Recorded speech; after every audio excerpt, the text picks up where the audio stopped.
All right, boys, welcome back to Strong Successful Males. So we're fairly entertained today, despite the fact that it came from a subscriber.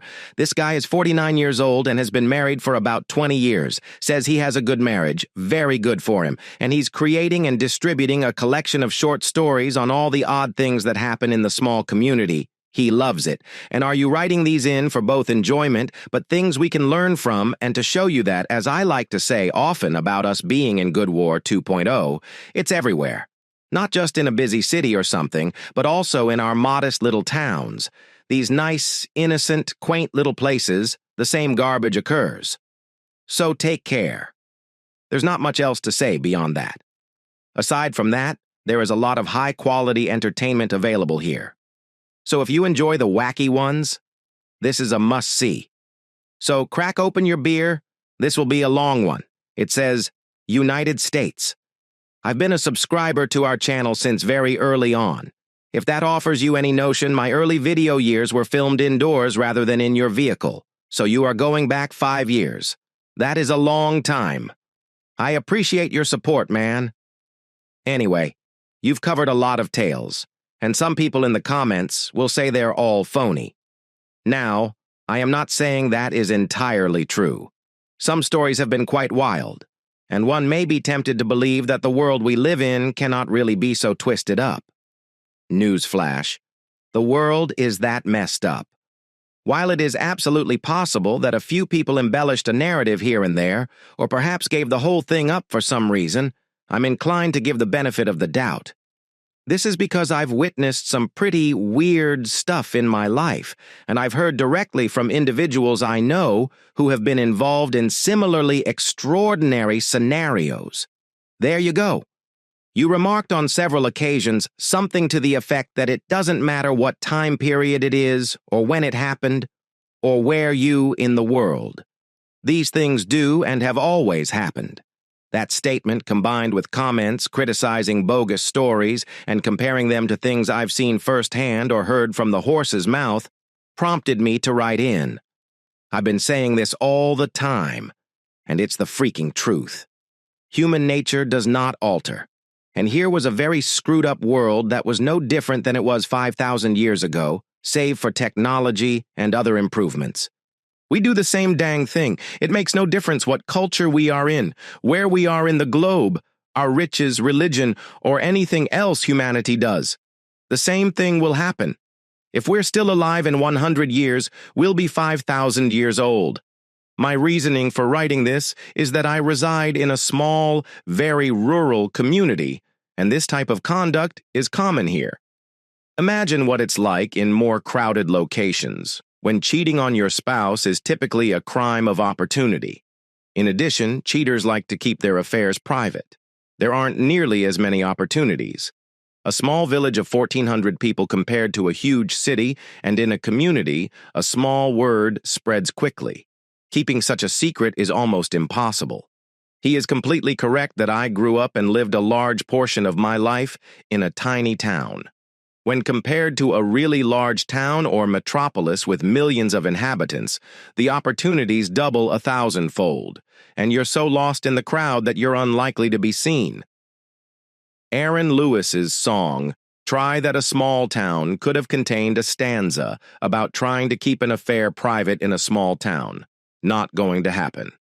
I also believe that having lived a large portion of my life in a small town has taught me that there is more to do in a bigger region of the city or somewhere with more going on.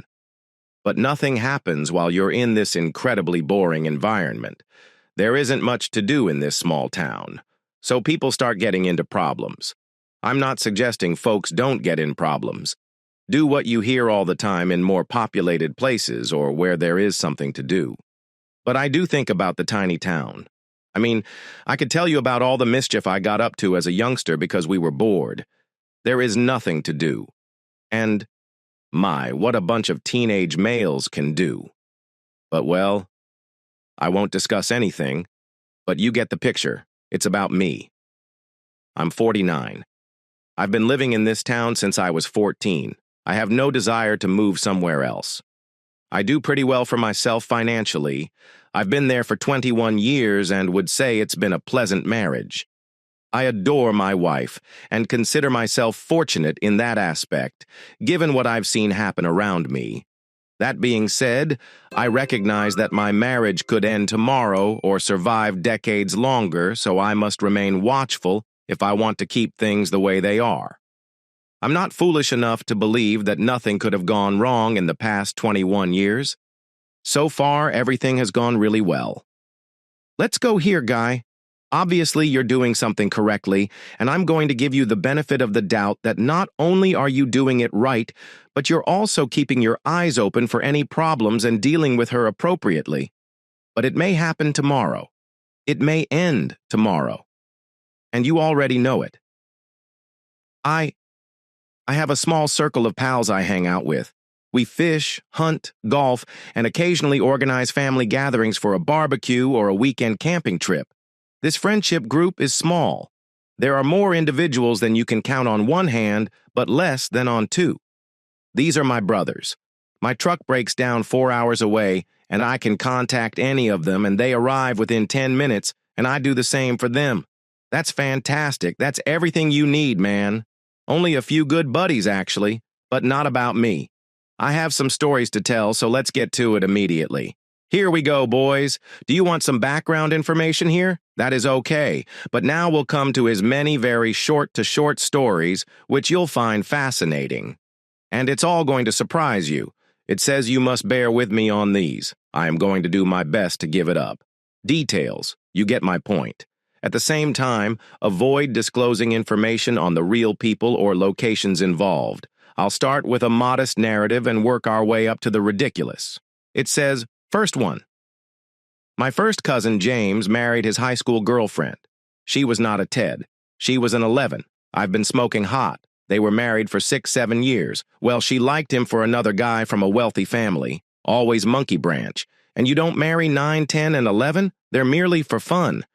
Now, I never found out if she was cheating on him with this guy, but the fact that she moved out of his house and into the other person's place makes you question. This occurred around 2005. Well, the moral of the story is that you should not marry above the age of 8.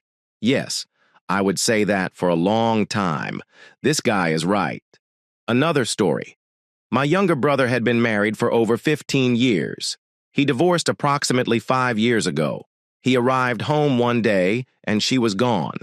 There were divorce papers on the kitchen counter. He was taken completely by surprise. It turned out she was having an affair with another woman. So you know what? Hey, that is going to hurt. But Lisa was another dude. But nonetheless. But yes, heartless. Just like that. Boom. There are divorce papers. I am done with you. And I'm sure he probably was hauled through the coals. Another one. My oldest brother was married for 12 years. They too got divorced owing to an affair, although in this case it was him cheating on her. Okay, whack the older brother. I don't have anything else to say about that. I could read a 3-page series on what happened, but we'll just leave it at that and move on. The point is, it isn't only the girls. Men do it too well. Yeah, another one. My younger sister was with your family here. Younger brother. Your older brother has never possessed your sister.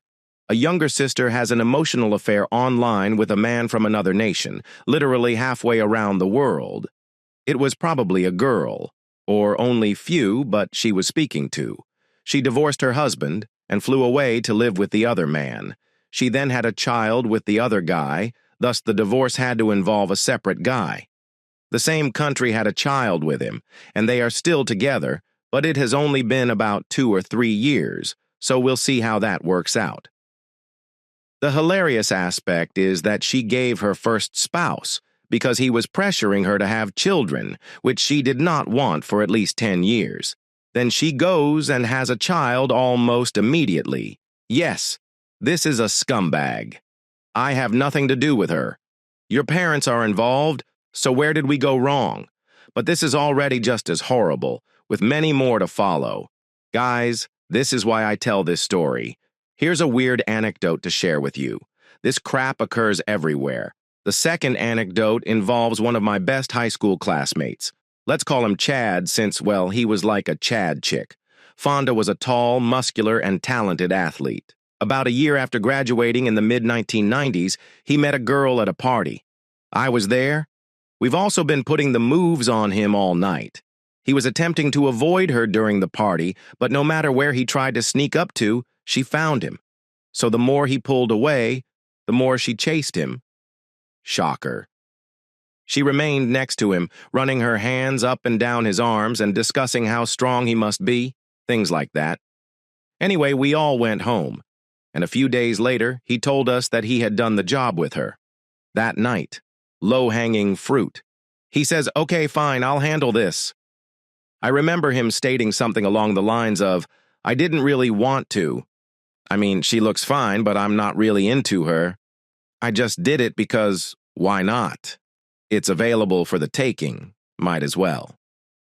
So, approximately a week later, one morning, the county sheriff arrives at his house under his name. And what he says leads to his arrest for using the R word. And you cannot say that. You cannot say this on YouTube. Well, our word rhymes with grape. Yes, she had a boyfriend. Of course, everyone knew she had a boyfriend. But remember that we live in a small town. Why don't you tell your brother that? But then I have a guess. You didn't expect him to hook up with her. So she's been chasing him all day as I put the moves on him. Did you all hear that? And then he finally hooks up with her, prompting her to call the cops and claim grape wherever it goes. I suppose word got about that she had cheated on her lover. So, in her infinite wisdom, she decided that the only way to get her boyfriend was to make an accusation. So she filed a report with the county sheriff. Scumbag. I was one of numerous persons asked whether I could testify about what I saw. I agree to do so, but I have never been to court. She eventually admitted that she made everything up since she didn't want her boyfriend to split up with her. Of course, aside from her boyfriend's breakup with her, she faced no other incredibly terrible consequences. She should spend many years in prison for doing it. What if he got busted? We all know what happened to this guy, and all he did was hook up with her as she chased after him.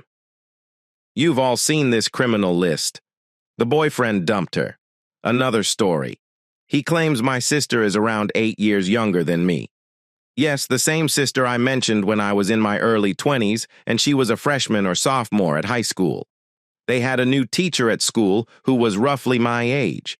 My sister approached me and told me she wanted to set me up with this instructor because she believed we would make a lovely couple. Okay, this was about a year or so before I met my wife. I wasn't really interested in getting set up and declined. I am pleased I did. Last fall, David, a teacher, was caught having an inappropriate relationship with a male student. They were apparently apprehended by the student's father in the backseat of the automobile, which was parked approximately a half block away from the student's home. This did not make national news like it does today, but this was the 1930s. It was still in its early stages toward the end. Yeah, it would have made headlines today. Your sister. You want her to play matchmaker again? This is all nonsense happening in a little town, human. It's simply the same people all around the world. I try to search it up and see if I can locate any articles from the archives of our local paper, but so far, I can't find anything. I'll try again if I come across any stories about the saga. All for one with you as proof. I believe you do it. You don't need to send it to me. All the archives in this time period on our little town paper are simply images of each page in the newspaper. It's incredibly difficult to do a Google search, anything from the mid-20s and earlier. You do not know the specific dates. The other story, he says, I had a co-worker once who I got along with pretty well. He's approximately 10 years younger than me. We weren't best friends, but we did occasionally play golf together and swapped hunting and fishing stories, and this occurred around 2007. He arrived to work one day and appeared depressed. I asked what was wrong, and he told me he had recently broken up with his fiancée. Apparently, she slept with a man she met at the bar. He found out right in front of her, and I will never forget what he told me.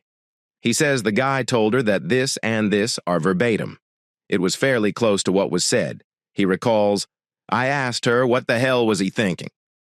She stated I couldn't help it, he was so hot. I gave her a puzzled look, and she admitted she couldn't help herself. And he answered, Yes, she actually said that. So we are done.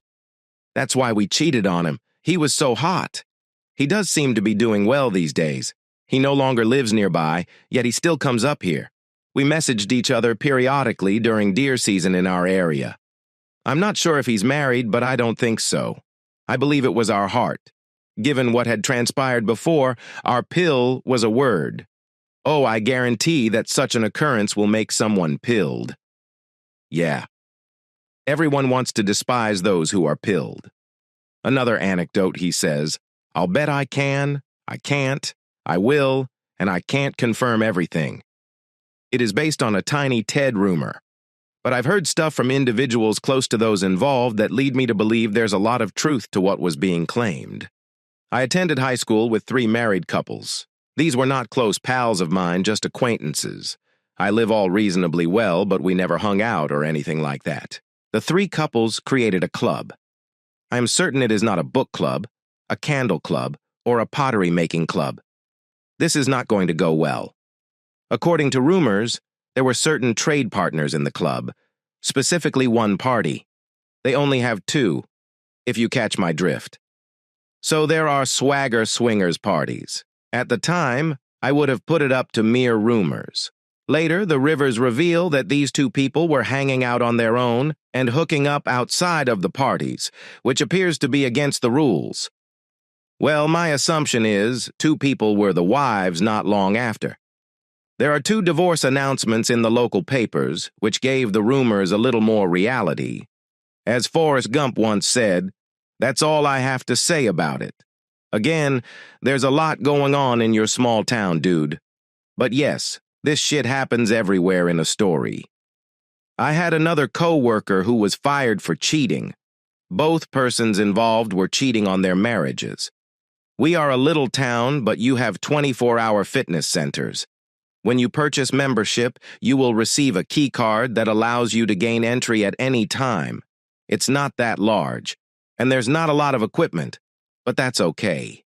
I hear rumors all over town one day about someone being caught on camera doing the deed to the sheriff at the gym. There should not be any cameras in the shower or at the gym. It turns out the guy was someone I work with. What was a river for a few of days. It became a huge deal because the owner of the club with the film was the guy's wife's cousin. The woman he was found with was also quite. I suppose they were both in the gym late at night, when no one else was present. I had no idea a building like that had security cameras everywhere. Well, they don't have cameras everywhere, but should we actually use the shower for goodness sakes? Even in the locker room, people are addressed. Videos got leaked, and within a few days it was all over Facebook at our tab. There were no actual videos. The act itself, because there are no cameras. The sheriff, okay, but it's quite evident from the footage what was going on. This is approximately 28. And I go for another one. In the late 1990s, I was promoted to department supervisor at work. Just a few months into my new employment, an employee asks if he can speak with me about his wages. I said yes, and he came to my office and told me that he and his wife are having problems because he isn't generating enough money. He is trying to obtain a raise. It could benefit him at home. Of course, the talk was much longer, but this is the short version. I told him. I saw what I could accomplish, and after some investigation, I discovered that this individual was severely underpaid. His former employment was stocking shelves at a grocery shop, and he joined our company approximately 10 years ago and worked his way up to a fairly technical position. He didn't have a degree, but we put him through extensive training and arranged for him to attend off-site courses to learn programming and operational skills for his job, which he excelled at. He was by far our greatest employee in that position, yet he earned $5 per hour or less. Everyone else held a position. Well, the devil should speak up and get paid more. I mean, seriously. So I brought this information to our plant manager and explained why we needed to give this guy a raise, and the plant manager granted a hefty pay rise that exceeded the $5 he was behind his teammates. That's great. This is why you should speak up, gentlemen. If you believe you are owed something, speak up for yourself, because that was only going to provide you the things you were entitled to. And by title, I mean actually entitled to it. I called him into my office as soon as I had approval to deliver the good news. I never thought I'd seen someone's face light up like that. It was a Friday, and there was a little workload that day, so I told it to spend the rest of the day off. He wanted to go celebrate. He passed out and went home on Monday. He called in. Tell me. He caught his wife with another man, their bed, when he arrived about Friday. He quit the next day, and I honestly don't know where he is today. Yes, that actually occurred. I offered him a hefty raise, and he never came back to work. Holy shit. So, divorce the bitch. Take that, Rez. Enjoy yourself, and live a better life. Because guess what? He's getting a divorce. I'm thinking he divorced after that and could use the money. Although then they could certainly use that to make him pay more in alimony. Because he is compensated, he will most likely be required to pay alimony, even if she cheats. Small town. Next story. And then there is my cousin. We'll call Tim. Really? Do we have another family member? That's not good. He is not technically my cousin, but I consider him to be one because he was previously married. My real cousin once. Unfortunately, she was a bit insane. She was diagnosed with bipolar disorder and was an alcoholic. Oh, goody. I say was because she is doing better these days, and as far as I know, neither he nor she has consumed alcohol in years. Anyway, that's good. Their marriage is strained. They had 2 children together, and following the divorce, he was granted full custody of both. The kids have grown up and are doing well these days. This divorce occurred in the early 2000s, and he simply lived his life for a while. Jim does really well for himself. He has a nice career and also does some farming on the side, with a small herd of beef cattle, perhaps 20 to 30 heads. She found another girl, and they married about 2015, and things appeared to be going well until he discovered her cheating on him in the barn. You wish to discuss a cliché of a small rural village cheating in the barn. Yeah, I'm sure it's a lot of fun having hay poke at your body. It sounds like a wacky storyline from a 70s pimp porridge video, but motion sensing cameras were installed in the barn during calving season. When the heifers began calving. Oh no, not calving. Calving. He wanted to be able to monitor and check on them without leaving the house. So that is why I set up the cameras. What are? His wife has gone out with the girls, and he is sleeping in bed when he receives a notification. A movement at the bar. This was a spring night in the middle of calving season, so he had the alarm set up on his phone beside his bed. He checks the video stream and notices his wife servicing another guy in the barn. Oh my God. He kicked her out and filed for divorce within a few days. This only happened around 2 years ago. Man, I feel horrible for him. First, your cousin. I'm delighted she's feeling better, but nonetheless, now this is shit. This is why you don't marry, guys. We're worried this is why. If you are planning to marry, because I know many of you desire to start families and have children. You do it once. That is it. I don't understand how people can go through so much pain, divorce, and so on, and then do it again. Allow all the idiots to do it a 3rd time. I'm being honest here. Another one. This may be the worst one, and it happened to one of my closest friends. We will call him Kyle. I'd heard the story from him several times. We're the same age, graduated from the same class, and he was one of the first individuals I made friends with when I moved here. When I was 14 years old, Kyle attended a trade school, obtained a decent career, and was living with his high school girlfriend. We'll call Jessica because I know you like that name. If you call this girl Jessica, we know what's going to happen. Jessica is the name of all the crazy bitches I have ever known. I've never met a Jessica who was nuts, devious, a hole, or something. It is just. Thank goodness they are living together rather than marrying, because this might have been a lot worse for him financially. Jessica moved to our community in the 10th grade from another state. This is critical for later. Anyway, Kyle is working his ass out at performing well. He purchased a house for approximately $50,000. This is from the mid-late 1990s, and it paid off in just a few years. Yeah, Jessica. He and Jessica had a 3-year-old son when this happened. How do you know it's his kid? If this girl is Jessica, we have to wonder if this kid owns a house worth roughly $90,000. He becomes tired of working a 12-hour shift and his house is empty. I don't only mean that. Nobody was present. It was vacant, the furniture was gone, all of the dishes, clothes, and drapes were gone. The bitch took the curtains. He says, yes. She even took his clothing. She took his clothing. He tried calling his mother, who lives in town, but she did not respond. So he drives there. Her mother. It's simply the mother. Mommy. Okay, she phones her mother. Her mother answered the door, telling Carla Jessica had departed and there was nothing he could do about it. The bitch took my clothes. Call the police. This is robbery. It's not like you're married. She might claim these things. After searching through the house, he learned she had also taken his guns. He's a passionate hunter. Oh no. So he contacts the police. Reports have been stolen. A week or two later, Jessica's mother arrives at his home and returns his guns. Nobody ever got in trouble for this. Are you kidding me? It also contacted a lawyer to seek custody of a son, but because they were not legally married, there was nothing they could do, even if they are married. You know what? Good. They weren't married. After a while, he starts hearing tales and investigates them until he finds Jessica in another town, a few hours away. It turns out her middle school boyfriend lived there, and they'd been speaking via email for months before she left. Well, of course, women typically are always going to make sure they got a backup in place before they, split. Can I hear any further rumors regarding what has been going on with the boyfriend? So he calls a local sheriff of the county. She's to do a wellness check on his youngster. They discovered the youngster in really bad shape. Malnourished. A few people passed out. Include Jessica and all kinds of drugs and items about the house with a meth lab in the basement. Holy shit. No forgiveness. There is no mercy for these disgusting people. I hope every one of us OD. This poor kid, right? Yeah. Great idea. Courts. Allow the child to accompany their mother.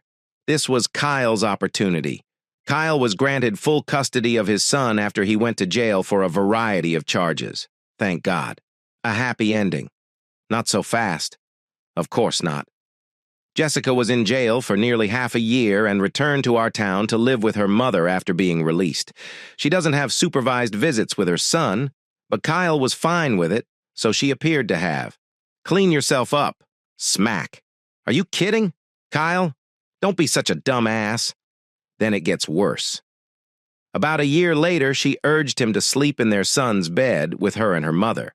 Kyle gives in and lets you spend the night unaccompanied. And you got it, she flees with her son that night back to your hometown, which she actually moved to after high school, to be with the same jerk she left the first time. Smack Kyle. Oh my God. Carol, it's my channel again. Kyle, a poor youngster, goes to the police, but because she crossed state boundaries, he has deal with the courts in that state, he gets a lawyer, and they drive for 12 hours. What a way to get to court. The lawyer is always on the clock, so this vacation costs Kyle thousands of dollars. They get to the piece of excrement. Judge orders a child to live with his mother, and Kyle has to pay child support. I kid you not. Was the judge aware of the meth laboratory? Everything is like that. But let me guess. Was just a sucker. Blue pill. Nice guy on the bench. Does not know any better. Kyle's behavior deteriorated significantly following this. He left the house. There is still a mother and stepfather there. Left town. He was gone for around 7 years. It was only during that time that he performed landscaping jobs for money, became linked with some shady characters, and began trafficking significant amounts of drugs on a regular basis. That's how he got through it. Made a living. So it got to be just as horrible as Jessica's insane behavior. Crazy Jessica was running a meth lab in the basement and doing all those stuff, and now this individual has become embroiled in it. That is the way he is going. I mean, I get that everyone is cautioned down, Noah, but for God's sake, it's cut. Okay, how do I put this? I will get into problems on YouTube. Well, if Kyle went down the dark path, he would be working with really shady people, the drug trade, and everything else that comes with that job. Do you meet folks who do other activities for money? That is highly illegal, and it may have prevented Jessica from caring for that child. Hit it. So yes. Then one day, he awoke and had an epiphany. He looked at himself in the mirror and asked, "What the hell am I doing?" There you have it, activist stuff. He returned home, glad that his parish had kept the house. Nobody lived there, but it kept the taxes paid and the lawn tended, and they were simply relieved he was back home. Well, I am delighted he had an insight at all. But Kyle, if he was in that line of work, he helped ruin people's lives. She is not a saint, and she makes no excuses. Kyle. Guy got his previous job back. I began getting back on track with his life. He had met another girl. They began dating. Then, approximately a year later, he moved back home. He was traveling down our main street when he was suddenly stopped by a state officer driving in the opposite direction. Kyle explained that the driver was someone he knew from high school. He never will. Never forget how badly the trooper felt about it. He walked into Kyle's window and said, "Kyle, I'm very sorry, but I have to take you to jail." For what? For failing to pay your child support. The stripper understood the entire tale, but his hands were tied. Kyle had a warrant, so that was it. Was that it? It all comes down to becoming acquainted with a weird girl named Jessica. Or a wild girl who should be named Jessica. Carolyn spent the next 11 months in jail because he was more than $80,000 behind on child support payments. Then one day, he called social services for jail and inquired how much he needed to pay to get released. He'd still be behind, but if he could come up with $6,000, they'd let him out. So he called his mother and told her she needed to sell his car, all of his guns, and whatever else she could find. After a few days, he was free again. It's worth noting that his kid still lives in another state, but he comes to see Kyle a few times a year. He seems to despise his mother and has little to no contact with her these days. Well, there's a surprise. Meanwhile, Jessica has returned to our town to live with her mother. She previously married another man, but he eventually ran out of money. So she is back here. Of course. Kyle flips her off every time he sees her. Kyle is doing well for himself again. He's married now. Are you kidding? After all this, he remarried. Smack that, Kyle. You do not need a woman to be happy. You can be happy. Not without the wife. Happy life. No wife. Don't these guys still have the same female? He started dating her once he got her back. They have been together for about 15 years, married for 5 years, and have 2 children. Well, I've been to Glasgow. But you never know. I believe I was growing bored of typing. Now, these are the stories I personally know, but there are others involved. Yes, I live in a small town, but I do not know everyone. I heard stories of open partnerships and individuals filming some pretty filthy porn tapes. No, I haven't seen them much lately. There are several stories like these, and I've heard about similar incidents in this town, but most of them I only know third or fourth hand. And you know, stories may change as they progress beyond one person. This individual. So I'll edit it here. We already live in Sagamore 2.0. Well, there you go, man. Absolutely. So fantastic. Great collection of stories, man.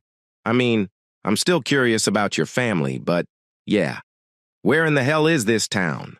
Because I want to know where this town is. I would never travel there. But it only goes to show you how ridiculous this situation is. Habits are everywhere. Human nature is no different now than it was 5,000 years ago. It makes no difference where you are in the world, how conservative your culture is, or anything like that. People do what they do. And you know this because I've had 5 years' worth of content, including stories and articles, and it just keeps pouring from individuals doing weird things. So like I said, gentlemen, learn from others' mistakes and take care of yourselves. Do not make the same mistakes that others do. Hopefully you will be okay, because believe me, a lot of people will continue to mess up. Anyway, I'm delighted you're doing well. and that the drama turmoil has entered your life, and I hope it continues that way, but I really appreciate you writing this. Here's the next story. I felt she was smarter, but good. My voice remained calm. Brenda raised her voice. Good. Did you listen to what I said? Yes, sweetie. You're okay with having a date with a male on Friday? Her surprise was tough to ignore. Of course I mind. But what options do I have? As you have noticed, I do not have control over you. You are your own individual. Your voice and expression tell me that you're determined to see this through. So, what options do I have? I will be back. Do not allow your delicate macho ego get in the way. I adore you and will make amends. You will see. So you know it's incorrect. Then I kept my voice steady. And come. What do you mean? I've never said anything like that. I've earned this date. Will your parents and mine agree with you? Brenda lowered her eyes and did not respond, a clear indication that I allowed this moment linger in her mind. It wasn't visible, but I knew it was still present inside her. You and I both know that they will not grasp this. You realize you're doing something wrong. You've just said it. What? When? Why did you promise to make amends in front of me? What if it was lunch with friends? You would not have to make amends in front of me, or if you were planning to get a haircut. You only said that because you realize you're doing something wrong, and you understand that it makes you a bad person. Uncertainty crept into her voice. But you said I could handle it. Dot. No, I never stated that, and I never will. All I admitted was that I cannot stop you. I strongly oppose it. I would want to invite you to stay with me or go on a date with me. We can go to the same restaurant and dancing club. But it's not just about the food and dancing, is it?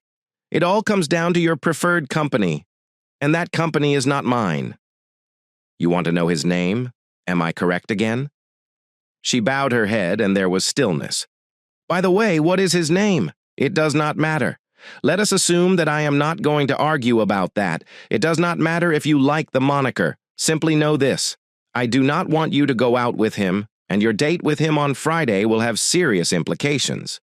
What are the consequences? You aren't only lovely, you are also intelligent. I'm continually telling you these two things. Apparently, you believe I only say it because I have to. That is not the case. I say it because I really mean it. I've assigned a clever woman the task of dealing with the ramifications of your Friday rendezvous with him. You're not telling the truth. You love me. You always offer me exactly what I desire. So I want this. And as I previously stated, I will be back. We will love each other and rebuild together. I cannot stop you from doing stupid things. But you have been warned. You are on your own. That. I got up, grabbed my keys, and went before she could say anything else. The temperature in the flat had remained quite cold all week. On Thursday evening, I packed my belongings and moved to the guest room. What are you doing, Rick? I paused with a heap of clothing and looked at her like she was 2 years old. It appears I misjudged your intelligence. How does it look like? Are you moving out? Yes. My wife wants to date other men. Do you believe I'll sleep in the same room as an unfaithful wife? Dream on. Her voice sounded like a 5-year-old teasing you. What a silly boy. Throwing a tantrum as if your little figure is about to collapse without saying anything. I took the stack of clothes, hung them in the spare closet, and went back for another load. So now you're attempting to punish the larger bad witch with quiet, she sneered. Do you see how pathetic you are? My only comment was that there will be consequences. She won't be able to claim she wasn't warned that on Friday morning I left early and went to a high-end salon to get a professional modern haircut, shaved properly with a sharp razor, and even did my nails in the men's clothes store next door. I purchased a casual but classy shirt, trousers, and blazer. I pondered acquiring new shoes but concluded that new footwear and dancing did not mix well together, so I passed. On our way back home, I dropped by a vehicle wash and asked for a thorough washing. My SUV had no idea what had hit it at home. I took a breath. Then, when I heard Brenda had arrived, I took another breath. I went downstairs and waited half an hour till she descended in a new dress I had never seen before, a few inches above the knee, showing a large cleavage. She paused on the final step and looked at me as if anticipating a compliment. When I stayed silent, she gazed at me with wide eyes. "Damn it! You look fantastic. Where are you going?" "Out! What were your thoughts?" I continued to ridicule her condescending tone. "What is a helpless, clueless spouse supposed to do? Just sit at home with his little kitty, waiting for Her Royal Highness to emerge?" I slowly shook my head. I opened the garage door and spoke in a strong tone. "And I thought you were smart. How mistaken can one person be? Well, I do not want to be late. Charmaine can't take sitting in my clean SUV." I grinned after hearing a scream. Got her. Charmaine and I spent a fantastic evening at a wine bar that offered light dinners. On weekends, a live pianist played on the little dance floor. We had already noticed at work that discussion flowed effortlessly between us. What's even better? She enjoyed my sense of humor. Yes, it's a cliché, but it's accurate. Nothing makes a guy happier than seeing a woman laugh at his jokes. Dancing together was like having sex with shoes on, but we made it work. We moved in sync. More many once, our soft touches brushed against our necks, cheeks, and lips. Our bodies emanated magic as we gripped each other tight. Nonetheless, we both knew I was still married, and we respected that. So we spent a long, not too evening sipping wine, allowing our gazes to gently flirt with each other while we chatted. Brenda, as I already stated, was lovely and passionate. However, the flip side of passion is jealousy, and I was almost convinced that the notion of me dancing with Miss Charmaine would drive her insane and ruin the beautiful time she had planned with her new and eager him. When I left Charmaine off at her apartment, she kindly applied a drop of her perfume to my shirt collar and smudged her freshly painted lips on the collar, neck, and cheek of my shirt. She kissed my cheek and wished me good night. "Go get her, Tiger." We chuckled. I got into my SUV and drove home, and it was only 10 o'clock when I entered the Big Chill. "Where the hell have you been?" "Not your business," I responded casually. "You never mentioned where you were going with your nameless guy." I would have asked if you used condoms, but I am no longer concerned. Consider that you will rot from the inside out because I will never touch your horrible, dishonest body again. So it doesn't matter to me where you went or what you did. I had a terrific experience, and I'm extremely grateful to you for that. What is this thankfulness for? Don't you understand? It's as if the ludicrous concept of ending our marriage had never occurred to you. I would never have gotten the opportunity to know Charmaine better. What a woman. Hot. Very hot. "Thank you, my dear." "Damn it!" Brenda shouted to the top of her lungs, leaving me wondering if the neighbors would call the cops. "You already know how much I despise this game. So how do you think? Why was she the first one I called?" Stunned, she stared at me. "What? What? What have you said?" Once again, it appears that I misjudged your intelligence. Take a second. It's not that complicated. You're attempting to reject me and coerce me into this insanity, dressing up for an anonymous jerk in clothes you've never worn for me, and you're astonished that I follow your lead. Despite my concerns, you have altered the terms of our marriage, and I performed the exact same thing you did. The only difference is that I was open about who I went with. For some unexplained reason, you are too humiliated to identify your lovers. So, miss, very smart. What is your problem? Brenda's sails dropped before my eyes, and 2 tears streamed down her cheeks before she could catch her breath. I continued. So let me guess. Kevin South did not get your cat tonight, as he had hoped. Another pompous scream rang out, accompanied by hands covering the lips. "How did you find out?" I sang like a game show host. Once again, your mind's inadequacies is on full show. Just think for a moment. You work in an office with at least 10 other women. Kevin is the most fervent pussy fan anyone has ever seen. Everyone there knows who is sleeping with whom, and they discuss it. You used to do it too. So, did you assume you'd be the exception? For more than a month now, several of your so-called pals have told me how you not only believed Kevin's lies, but actively sought them out. As one of your colleagues expressed it, who knows, perhaps he dumped her for you. There is no wrath in hell and all that. According to the talk tonight, he intended to make you his. He even had a room at the Marriott. He apparently spends the first night in the Marriott after that. It's either a Motel 6 or a woman's house. Didn't you know this? Her large eyes told me she was horrified to be represented as naive, gullible, and such an easy target. She burst into tears. Oh, Rick, I apologize. You're correct. I am such a fool. How can you put up with being married to such a foolish bitch as me? Oh, Brenda, good news. I don't have to keep doing this. I don't have to be married to your ignorant, smelly ass. You will be served tomorrow after breakfast. We rented this place for 3 more months. So you can either extend your lease or use this time to locate something you like.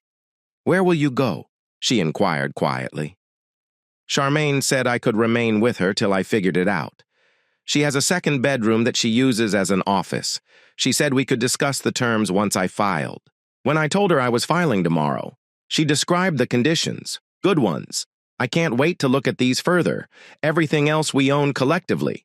We'll simply split down the center. Now you can be with anybody you want without having to deal with a weak husband. I hope Kevin's worth it. I met several other husbands who had fallen victim to Kevin, also known as Mr. Chicanos. One evening after supper, he discovered that his car had been destroyed, with windows smashed, paint scratched, baby feces on all of the seats, wheels stolen, and I can't remember what else. While he was inspecting the damage, 3 masked assailants, all dressed in black, robbed and severely beat him. The authorities were mystified as to why the criminals, who were after his wallet and false Rolexes, ground his family artifacts into dust. But there were no witnesses in the parking lot and the cameras were smeared with paint. They had nothing to go on at the time because his victims' spouses were playing poker at one of their homes. After recovering, he relocated out of state. Nobody knows or cares where exactly. Brenda moved out and found an apartment. However, when she discovered I was happily attached to Charmaine, she departed the state as well. I never saw her again.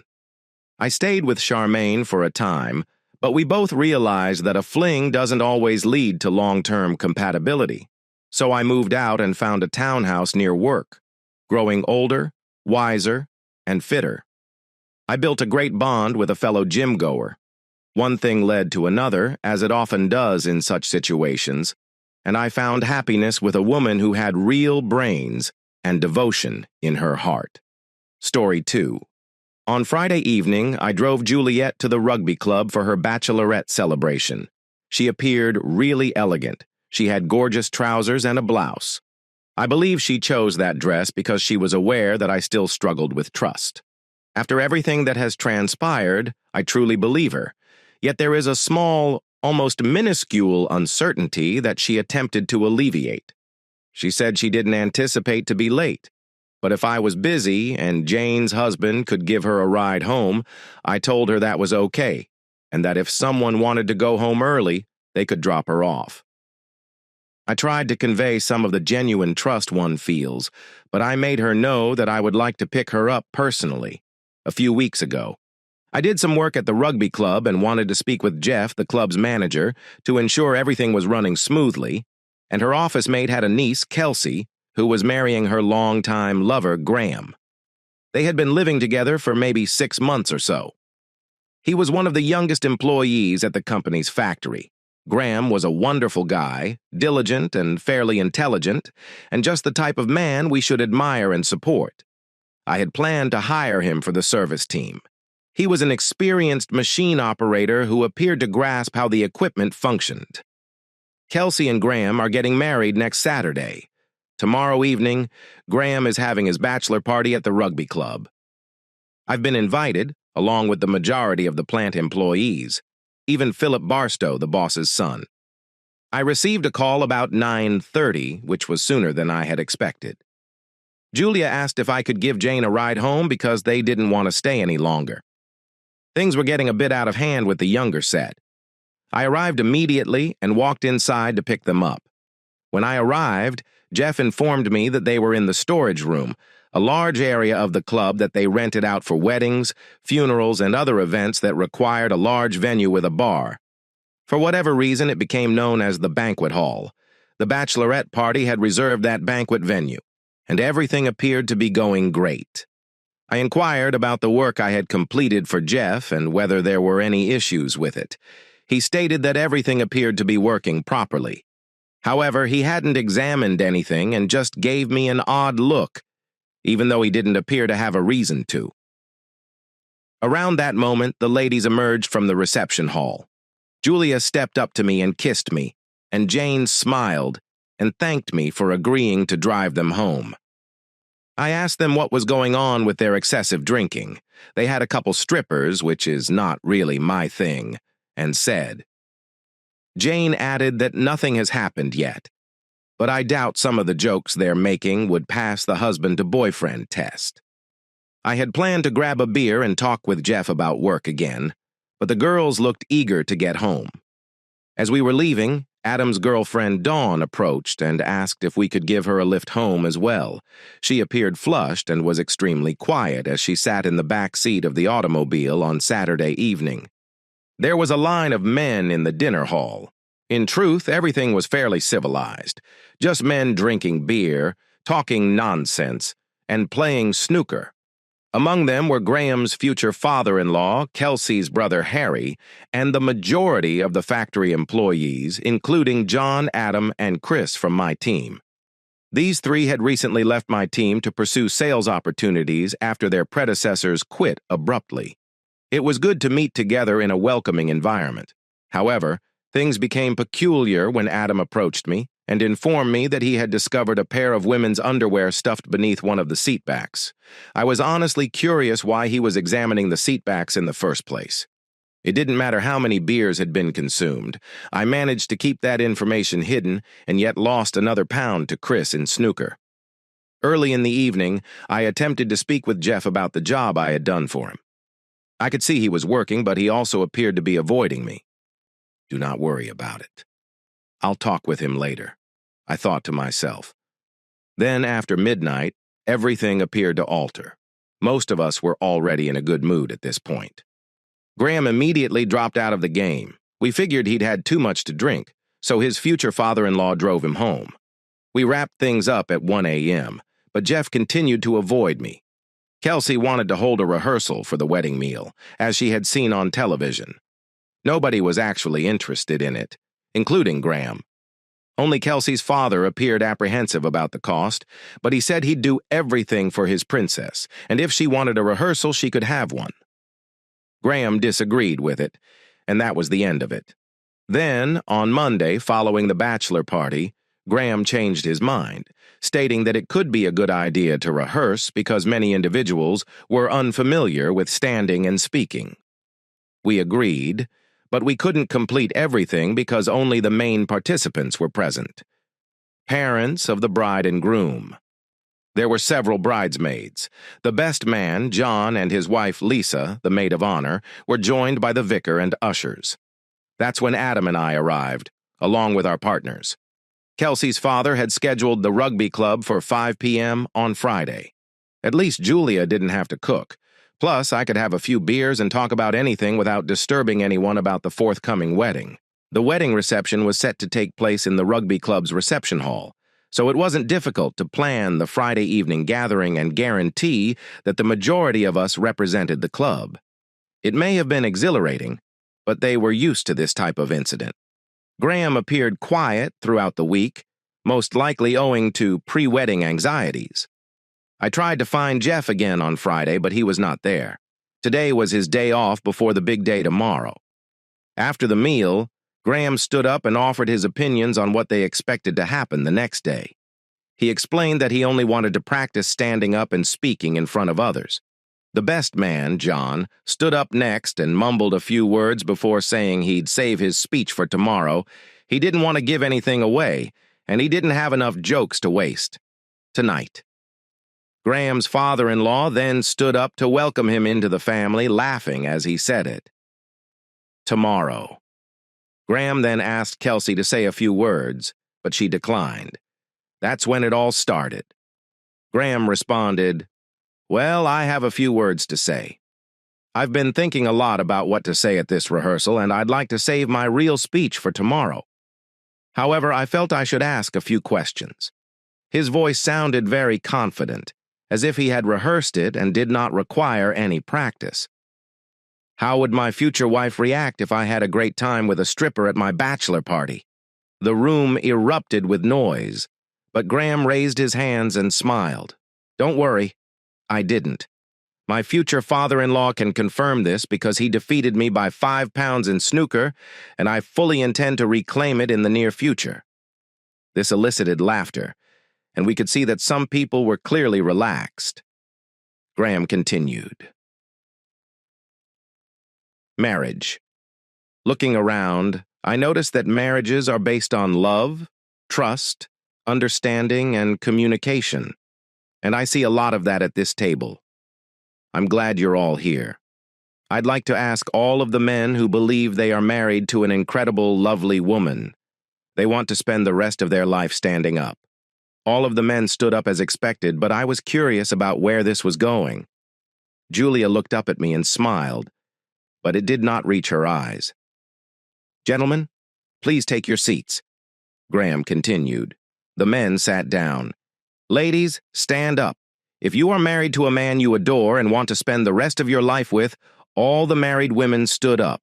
They exchanged a few nervous glances, though. Many women, including those with partners, stood. But there was a strange undertone to it all. I had a feeling that something was about to happen, and it was only a matter of time. Graham asked Lisa, who was standing next to her husband, John, the best man, why she did what she did to him if she loved him. A large flat-screen TV at the end of the room turned on, displaying a photo of Lisa on all fours with a man behind her. Though the man's face was not visible, the photo was cropped, but it was obvious that Lisa was having sex. The room erupted in noise. Graham raised his voice to drown out the commotion. I don't see any means of protection. So, I hope you did not have sex with her last week. You never know what you could become infected with. Lisa let out a cry, covered her face with her hands, and ran out. John followed her, shouting something we couldn't understand. The term adulteress. Graham raised his hands. We can't go on like this. Please sit down and be calm. Graham appeared to be unusually calm. I assumed this was not the end of it and quickly looked around the room, as did many others. I believe some people wanted to leave, but others had an unhealthy curiosity about where this was all going, and some were unsure how far things would go. I didn't know Graham very well, but I had a feeling we were going to find out. Eventually, everything quieted down and anxious whispers could be heard around the table. Julia was gripping my hand hard. Graham continued, I have a question for you now. If you were John, what would you do with Lisa? Would you forgive her? What if he forgives her? Do you think him weak? If he divorced her, would you think he was too harsh? Over one night? What are your thoughts about this? There was silence for a minute. Graham let it linger. Then guilt seemed to take hold. Hillary, one of the other bridesmaids, stood up and offered her forgiveness. This was a mistake. A stupid mistake that happened once. Forgiving her would be a loving, compassionate, and gracious gesture. Graham looked at Hillary and added, You say that because you want your husband to be loving, kind, and generous to you for the same reasons. The screen changed to display a picture of her with another man who was not white. 2 more people rushed out, shouting loudly. Graham proceeded once the uproar had cooled down and everyone was curious about what he was going to say next. What would happen now? Some wanted to leave, mostly the women. But it was evident that many were intrigued, especially the spouses of the women who wished to leave. How far was this going to go? Graham looked at Kelsey and asked, "Do you have anything to tell me?" She appeared astonished and scared. That could have been because her two best pals had recently left in an unpleasant manner. She only shook her head. Graham continued, "Let's call a truce right now. I'm arguing that if someone done something bad or something, they're not proud of it. Bachelorette party. And if they confess, perhaps the wedding can still take place tomorrow. But we may need to find a new maid of honor, and I'll need to locate a new best man. I'll give everyone 1 minute," Graham stated as he sat down, rested his wrist on the table, and looked at his watch. Silence engulfed the room. I saw Don lean over to Adam and whisper something into his ear. He grinned, nodded, and the two of them rose to depart. "Why are you leaving so quickly? Do you have something to be ashamed about?" Graham called out. Don turned around, looked straight at Graham, and replied no, unlike other folks. Adam and Don walked out of the room, hand in hand, leaving a startled quiet. Graham stood up. "Most of you think the cameras in the rugby club are phony or don't work, but they're not. All of them are functional, modern, and high resolution. My supervisor, Alan, fixed them around 4 weeks ago. I have copies of everything that occurred in that room on Thursday night. I will extend the truce for another 15 seconds. Another woman stood up and prepared to leave, her husband following suit. After that, nobody else moved. Graham picked up the remote control from where he had placed it. Last chance, he stated he waited approximately 5 seconds before pointing the remote to the TV. Oh, and the outdoor cameras work too. The video began with a footage from outside. It shows Kelsey sprinting across the parking lot toward a huge camper van and then entering with a black man. Julia moved toward me and whispered, "That's one of the strippers." I had already worked it out for myself. Graham instantly forwarded the footage, making the swaying van appear more worse. He then lowered it back to normal speed just in time to see Kelsey exit the van. She started back toward the club, but she seemed unable to walk straight. Graham looked down at Kelsey, who was in tears, but I don't believe his remarks were intended for her alone. "It's probably a good thing you said it hurt too much to have sex with me, because I bet you didn't wear protection either." Then the TV began to show images from Kelsey's phone of photos she, Lisa, and other ladies had taken at the bachelorette celebration. "How was your first encounter with a black man? Looking forward to doing it again?" "No, once was plenty. But it was so delicious. Good job. Everyone promised to keep it a secret, but it could cause problems if it is revealed. Do not fear, he will never find out. And in a couple of years, you can do it again. Perhaps with someone else from the hen house." That. Yeah, that could be entertaining. So that is something to look forward to in the future. Definitely good. But now I'm having problems walking after this. Graham gets nothing until the wedding night. Damn, 2 girls at once. I've only seen that in pornographic films. Graham turned to face the vicar. It appears that the wedding has been called off. Graham walked out, and as he passed his almost in-laws, I heard him remark, "I'm sorry." They just sat there startled. Graham had showed part of the recording, but there was certainly more than he had given. "I've got a feeling divorce lawyers and marriage counselors in the area are going to be extremely busy." Kelsey sat at the head of the table, totally alone and in tears. Julia gripped my hand tightly as we walked home. Our local newspaper later reported that the police and fire department had been dispatched to an incident that began with an attempted theft of a camper van and developed into a robbery. It was reported that both victims were adult entertainers. According to the authorities, it appeared to be an attempted camper van theft gone wrong, when the owner and a buddy interrupted the robbers during the scuffle. Something must have gone wrong because the van caught fire. The publication speculated, but neither the police nor the hospital confirmed, that the victim's beating appeared to be revenge-related, as both incurred major groin injuries. It couldn't have been Graham or Adam because they were both working for me on the day of the incident. I only saw them once or twice that day at the factory. Still, I was genuinely surprised to discover that the factory's back gates had been left unlocked. Thank you for listening to today's stories. If you enjoyed listening, please like and subscribe if you haven't done so already. Also, leave a comment below to share your thoughts on what happened. Take care.